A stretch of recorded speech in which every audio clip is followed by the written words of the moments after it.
સફળતા ત્યારે માણસ પાસે આવે. સૌથી પહેલા કહું પિંડ બળ, શરીરનું બળ. શરીર પણ બહુ મહત્વનું છે. આપણા ધર્મશાસ્ત્રો એને મિથ્યા નથી કહેતા. ખલું ધર્મ સાધનમ, આ ધર્મનું સાધન છે એમ કહે. એટલે મન સાચવવાની મહેનત કરનારા વ્યક્તિઓ શરીરને પણ સાચવે. હવે માથું દુખતું હોય ત્યારે માળા કરવાની ઈચ્છા થાય? નહીં જ થાય. અને એટલા માટે આપણે કોઈ સુરદાસ પરમાનંદાસજી જેવા નથી થઈ ગયા કે શરીર કામ શરીરની ઉપર ઉઠી ગયા હોય. આપણે બધા જ શરીરની અંદર જ છે. શરીરનો આશ્રય આપણે લેવો પડે. અને એટલા માટે પિંડ બળ સૌથી પહેલા જોઈએ. શરીરનું બળ એ નથી હોતું તો કઈ ધર્મો પણ થતા નથી. અને એટલા માટે કોઈ પણ વસ્તુનો એટલો અતિરેક ન કરી દેતા કે શરીર ગુમાવી દેશે. આ શરીર ભક્તિ કરવાનું સાધન. બીજું કહું પુણ્ય બળ. માણસ પાસે પુણ્ય બળ છે. ઘણી વાર લોકોને એમ થાય કે આટલા ખોટા કામો કરે છે છતાં આટલો સુખી છે, આવું કેમ? અને પછી લોકો ઊંધી પ્રેરણા લે, જો આટલું ખોટું કરવા છતાં આટલો સુખી હોય તો પછી અમે ખોટું કેમ ના કરીએ? પણ લોકો એમ નથી વિચારતા કે આવું ખોટું કામ ને પાપ એ કરે છે છતાંય ગયા જન્મના એના પુણ્યો છે એ એને આ જન્મમાં સુખ આપી રહ્યા છે. તો લાવ હું ક્યારે પુણ્યોને છોડીશ નહીં. વિચાર આવો થવો જોઈએ. જેમ કોઠીમાં જૂના જમાનામાં એક જ કોઠી હતી તો પહેલા ઘઉં ભરે અને પછી એની ઉપર દાળ ભરે. એટલે જ્યાં સુધી ઘઉં કોઠીમાં છે ત્યાં સુધી ઘઉં જ નીકળશે ને. એમ જેની કોઠીમાં પુણ્યો ભરેલા છે ત્યાં સુધી પુણ્યો જ ફળ આપવાના છે. અને એટલા માટે એવું ક્યારેય નહીં વિચારવું કે આ ખોટું કરવા છતાં સુખી છે તો હું ખોટું કરવા લાગુ. વિચારવું એમ કે ગત જન્મના આને અનેક પુણ્યો સંચિત કર્યા હશે એટલે આવું ખોટું કરવા છતાં હજી એના પુણ્યો એના સાથ છોડતા નથી એટલે હું પુણ્યોને છોડીશ. સાર સારો કાઢવું. આપણે હંમેશા સાર એવો ખોટો કાઢીએ. જો જીવનમાં ઘટનાઓ સારી ખરાબ થાય પણ અર્થઘટનો સારા કરતા શીખવું જ જોઈએ. વૈષ્ણવ દરેક ઘટનાઓના સારા અર્થઘટનો કરી શકીએ એનો પ્રયાસ આપણે કરવો જ જોઈએ અને એ આદત પાડવી જોઈએ. સારા વિચારો આવશે નહીં, તમારે કરવા પડશે. આપણે બધા બસ સારો વિચાર આવે પછી હું કરું. સારા વિચારો આવવાના નથી. નીચેથી પાણી ટાંકીમાં ઉપર ચડાવવું હોય તો મોટર લગાડવી પડે, પણ ઉપરથી નીચે ઉતારવું હોય તો નળ ખોલો તો આખી ટાંકી ખાલી થઈ જાય. ખોટા વિચારો તો સહજ છે, એમાં પ્રયાસ કરવાની જરૂર જ નથી. સારું કરવું હશે તો મહેનત લાગશે. તમને એમ કોઈ કે સીધી લીટી દોરીને બતાવો તો અઘરું લાગે. ધ્યાન એકાગ્ર કરવું પડે, સીધી કરવી પડે. આડાવડા લીટા કરવાનું કોઈ કે તો ક્યાં વાર લાગે? ઉત્તમ થવામાં સદાય પુરુષાર્થ લાગે છે. સારા બનવાનો પ્રયાસ કરવો પડે છે. સારા વિચાર આવશે નહીં, તમારે કરવા પડશે. એટલે ઉત્તમ વિચારો આપણે કરવાના. એટલે અર્થઘટનો સારા કાઢતા શીખો. ઘટનાઓ સારી ખરાબ ભલે બને. એક જ ગાડીમાં બે જણ જતા હોય, ગાડી થોડી અથડાઈ, એમાં એકને એમ થયું કે આજો મારી જોડે જ આવું થાય છે, ગાડી ભટકાઈ. બીજાને એમ થાય ઠાકોરજી આટલામાં બચાવી લીધા, આટલું થયું પણ બચી ગયા. હવે ઘટના એક જ ઘટી હતી પણ બંને વ્યક્તિઓને જુદા વિચાર આવ્યા તો જુદો ફિલિંગ આવ્યો. એકને દુઃખ લાગ્યું, એકને આનંદ થયો કે બચાવ્યા પ્રભુ. પુણ્ય બળ જોઈશે. એક વસ્તુ જીવનમાં યાદ રાખજો, સુખ પુણ્યથી જ આવે છે. કોઈ કે મહેનતથી આવે છે તો રોડ પર કામ કરનારો મજૂર આપણા બધા કરતા વધારે મહેનત કરે તો એ વધારે સુખી હોવો જોઈએ. કોઈ કે બુદ્ધિથી આવે છે તો ઘણા એવા બુદ્ધિશાળી લોકો છે જે દુઃખી છે. સુખ કેવલ ને કેવલ પુણ્યથી આવે છે. એટલે જીવનમાં સુખ જોઈતું હોય તો પુણ્ય છોડતા જ. કારણ કે પુણ્ય ગયું તો પછી તમને કોઈ સુખી નહીં કરી શકે. કારણ કે તમે કોઈને મદદ કરી શકો છો, સુખી નથી કરી શકતા. કોઈની મદદથી વસ્તુઓ મળી શકે પણ સુખી થવાની ગેરંટી ન મળી શકે. કોઈ તમને હેલ્પ કરી શકે કે લે 1000 રૂપિયા રાખ, પણ એના ભાગ્યમાં જ નથી તો એક ખિસ્સામાંથી પડી જશે તો પહેલા કરતો હતો એના કરતા વધારે દુઃખી થશે. પુણ્ય બળ. ત્રીજું કહ્યું પ્રજ્ઞા બળ. જો આ બધા જ બળો પાંડવો પાસે છે અને એટલે તો વિજયની સંભાવનાઓ છે. પિંડ બળ છે, બધા જ સક્ષમ છે, સમર્થ છે. પુણ્ય બળ છે, એમના હાથે અનેક પુણ્ય ભગવાને કરાવ્યા છે. ત્રીજું પ્રજ્ઞા બળ, બુદ્ધિનું બળ. અને એ પણ બહુ જરૂરી છે. બળ એટલે કેવલ તાકાત જ નહીં માનવી શરીરની, એ બુદ્ધિની પણ તાકાત સાથે જોડાયેલી છે. કેવલ હાર્ડ વર્કર નહીં બનવાનું, સ્માર્ટ વર્કર બનવાનું. એક દીકરો અને પિતા હતા. એક બહુ ભારે પથ્થર હતો એટલે પિતાએ કહ્યું કે આને ઉચક, અને પેલો દીકરો કોશિશ કરે ઉઠાવવાની, હલે જ નહીં, એટલો ભારે. પિતાજી નથી ઉઠતો. અરે પૂરી તાકાત લગાવ, ઉઠાવ. પાછી કોશિશ કરી, નથી ઉઠતો પિતાજી. અરે પૂરી તાકાત લગાવ, તને કહું છું ને, ઉઠાવવાને હલે જ નહીં. પિતા કેવું, તને કહું છું પૂરી તાકાત લગાવો. પેલોય નારાજ થઈ ગયો. અરે પિતાજી, આટલો ભારે પથ્થર છે, હલતો નથી, તમને કહું છું તોય તમે કહો છો પૂરી તાકાત લગાવો, પૂરી તાકાત લગાવો, પૂરી તાકાત લગાવો. ક્યાંથી ઉઠે? ત્યારે પિતાએ કહ્યું, મેં તને કહ્યું પૂરી તાકાત લગાવો, એનો અર્થ એ ના થાય કે કેવલ શરીરની તાકાત લગાવી. ભગવાને બુદ્ધિ પણ આપી છે, અને બુદ્ધિ વાપરીને તું મને પણ કહી શકે ને કે બે હાથ તમે લગાવો ને. આ પણ તારું બળ જ છે.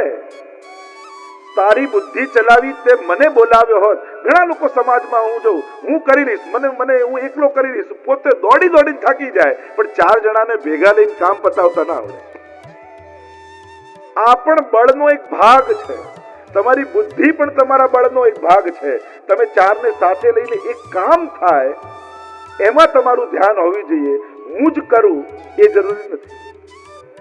એટલે આ પણ બળ છે. એટલે પ્રજ્ઞા બળ પણ જોઈએ, સમજ પણ જોઈએ, અને એ પણ પાંડવો પાસે છે. આગળ કહ્યું પુરુષાર્થનું બળ, એ પણ એમની પાસે છે. અને છેલ્લે જેના વગર કઈ સંભવ જ નથી, અને એ છે કૃપા બળ. અને પાંડવોની સૌથી મોટી તાકાત હોય તો એ કૃષ્ણના કૃપાના બળની તાકાત છે. એમની પાસે કૃષ્ણ છે. બસ જેની પાસે કૃષ્ણ હોય એને કોણ હરાવી શકે? આપણે બધા પણ હંમેશા એવું જ ઈચ્છતા હોઈએ કે ભગવાન મારા પક્ષમાં રહે, ભગવાન મારા પક્ષમાં રહે. અને દરેક કામ વખતે ભગવાન પાસે આપણે બધા જ એવી આશા રાખીએ કે ભગવાન આખી દુનિયાનું કામ છોડી પહેલા મારું કામ પતાવી આપે. આપણે બધા મંદિરમાં એવી જ આશા રાખીએ, પ્રભુ બસ આટલું જ કરવાનું છે, આને પાસ કરવાનો છે, આને પરણાવવાનો છે, આનું આ કરવાનું છે. એટલે પ્રભુ મારા માટે બધા કામ છોડી પહેલા મારું કામ કરે, એટલે મારા પક્ષે રહે.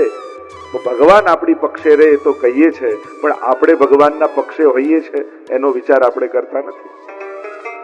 પહેલા પોતાની જાતને પૂછવી કે હું ભગવાન પક્ષે છું, અને પછી એવી આશા રાખવી કે ભગવાન પણ મારી પક્ષે આવી શકે. આ 5 બળો પાંડવો પાસે છે, અને એટલે વિજયની સમગ્ર સંભાવનાઓ પાંડવોના જીવનમાં છે. પાંડવો જીતશે એમ બધા જ જાણે છે. બધાને ખ્યાલ છે કે પાંડવોના જીતવાની સંભાવનાઓ સૌથી વધારે. ગઈકાલે આપણે દર્શન કરતા હતા, અર્જુન મોહમાં સપડાયો. સામે ઉભેલા શત્રુઓ ન દેખાતા સ્વજનો દેખાવા લાગ્યા. મારા સગા છે, મારા સંબંધીઓ છે. અરે આ પિતામહ, એમના ખોળામાં તો હું રમેલો છું. અરે આ દ્રોણાચાર્યજી, જેને મને બધી વિદ્યાઓ શીખવાડી છે. અને સ્વજનો દેખાયા એટલે કર્તવ્ય ભૂલાય. જો મોહ છે ને, એ માણસને કર્તવ્ય ભૂલાવી દે. જ્યારે પણ માણસ મોહમાં સપડાય એટલે એની ફરજો ભૂલવા લાગે. મારી ડ્યુટી શું છે? અને ડ્યુટી એને કહેવાય કે જેમાં આપણા મનનો મૂડ કે આપણને ગમે ન ગમે એ બધું જ્યાં ગૌણ હોય એ જ કર્તવ્ય છે. કર્તવ્ય જ કોને કહેવાય? જ્યાં આપણી લાગણીઓની કોઈ મહત્તા ન હોય, ત્યાં જે કરવાનું હોય એ કરવું જ પડે. જીવનમાં અમુક કાર્યો એ કર્તવ્ય હોય છે, ફરજો હોય છે, અને ફરજોમાં આપણી ચોઈસ ચાલતી નથી.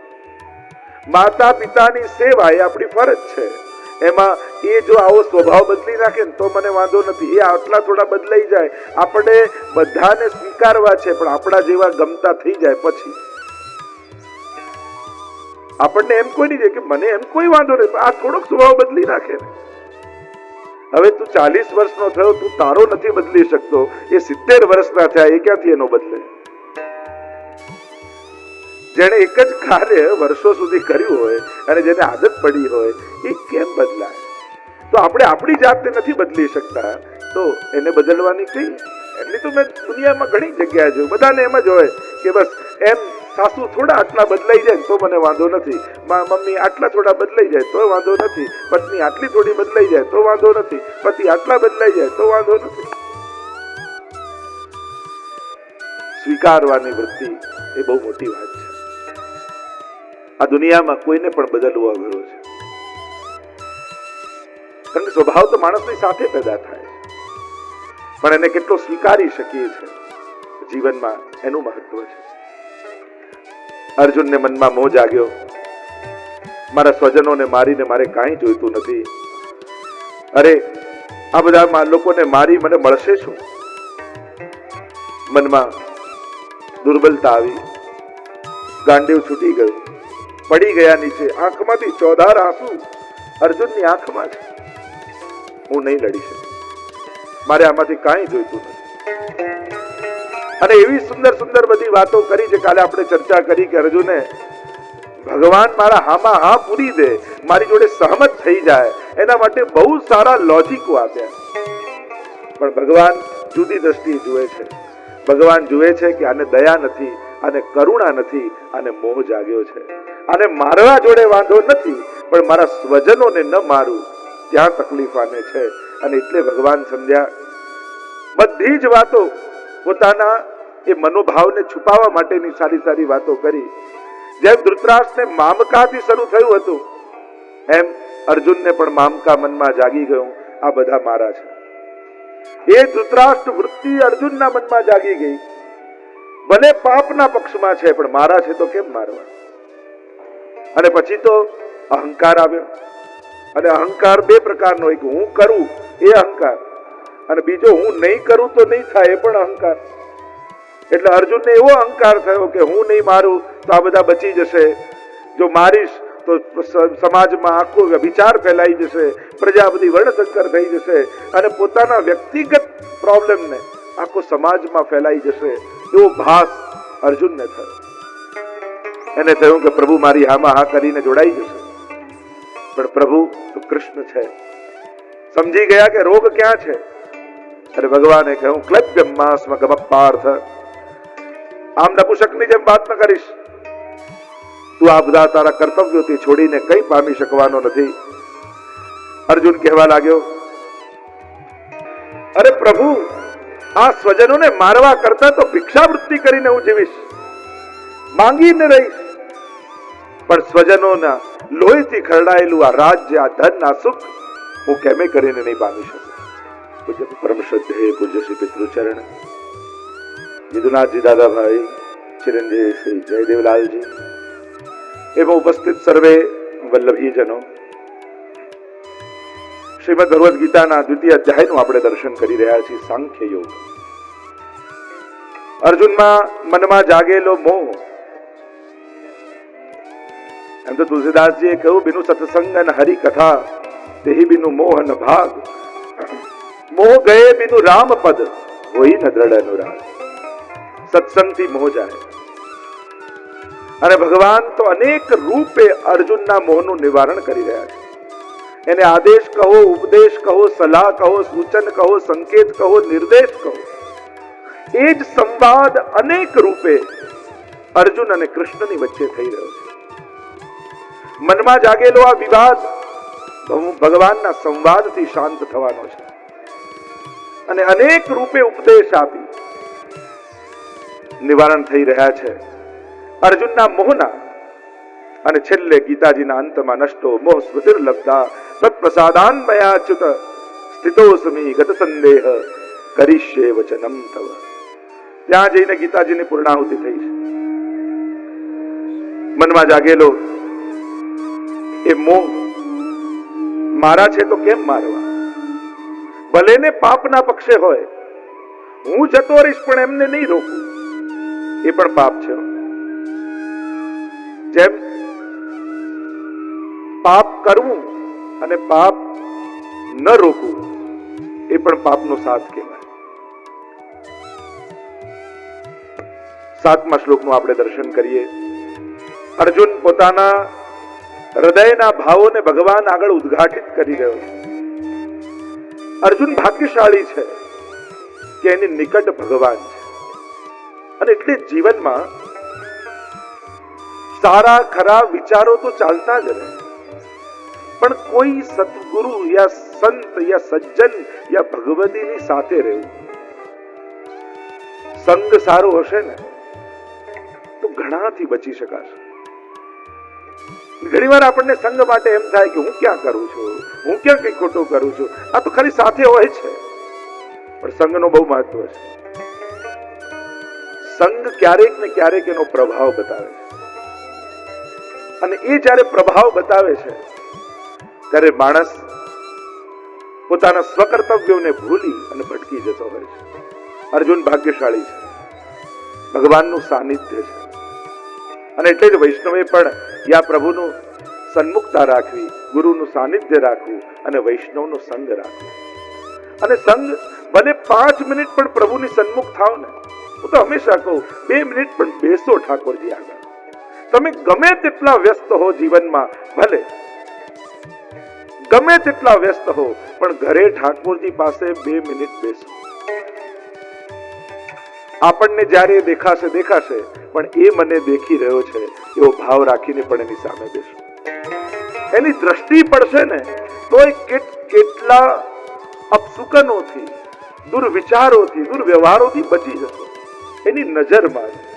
મહાપ્રભુજીને વહી કહા, યદા બહિર્મુખાયુયમ ભવિષ્યત કથમ ચન તદા કાલ પ્રવાહસ્તા દેહ ચિત્તાદયો. જો બહિર્મુખ થયા તો પછી કોઈ બચાવનારું નહીં.